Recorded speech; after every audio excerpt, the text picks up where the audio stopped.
Hello students, आज का हमारा टॉपिक है इंडिया आफ्टर इंडिपेंडेंस। इंडिपेंडेंस के बाद का दौर हमारे लिए कैसा रहा, आइए पढ़ते हैं। सबसे पहले a new and divided nation. देखिए 1947 को इंडिया आजाद हुआ था, एक न्यू कंट्री बन गई थी, बट डिवाइडेड नेशन थी ये। वो हम आगे पढ़ते हैं। तो 1947 में हमें जो चैलेंजेस देखने को क्या मिला, 8 मिलियन रेफ्यूजीज जो पाकिस्तान से आए, उनको होम्स देना, उनको जॉब्स प्रोवाइड करना, ये एक चैलेंज था इंडिया के सामने। अगेन प्रिंसली स्टेट्स में डिवाइडेड थे। ऑलमोस्ट 500 प्रिंसली स्टेट्स ऐसे थे जो कि नवाब रूल करते थे या राजा महाराजा रूल करते थे। तो ये 500 जो थे, उनको परसुएड करना, मनाना कि एक नया नेशन बनाना है, तो ये एक बहुत बड़ा चैलेंज था, क्योंकि डिवाइड थे, मोस्टली सब अलग अलग डिवाइडेड थे। अगेन पॉपुलेशन जो थी उस पीरियड में 345 मिलियन थी, जो अगेन डिवाइड थी किसमें, हाई कास्ट में, लो कास्ट में एंड अदर फेस जो थे डिफरेंट लैंग्वेजेस में। तो उनको भी मनाना या समझाना एक बहुत बड़ा एक लैंग्वेज था, एक बटा हुआ था टुकड़ों में, हर किसी फील्ड में, हर किसी रेस्पेक्ट में। जो वास्ट मेजॉरिटी थी 1947 में, वो विलेजेस में रहती थी, गांव में। तो डेवलपमेंट कहीं ना कहीं एक इशू था। और फार्मर्स, पेजेंट्स वगैरह जो थे मॉनसून्स पे डिपेंडेंट थे। एग्रीकल्चर सेक्टर को इम्प्रूव करना था, इंडस्ट्रीज वगैरह सेटअप करनी थी।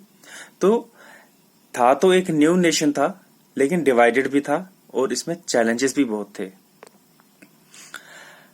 Constitution is written.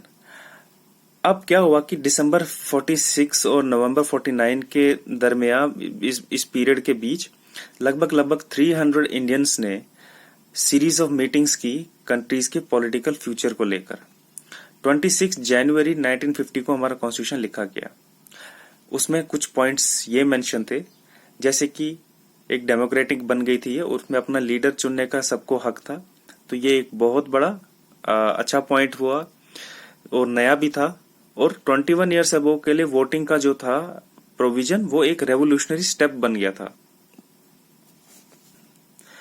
Again constitution में इक्वालिटी की गारंटी दी गई, लॉ बनाया गया, उसमें लिखा गया कि सब बराबर हैं, चाहे वो रिलीजन हो, कुछ भी हो, सब एक दूसरे के बराबर हैं, कोई बड़ा या छोटा नहीं है।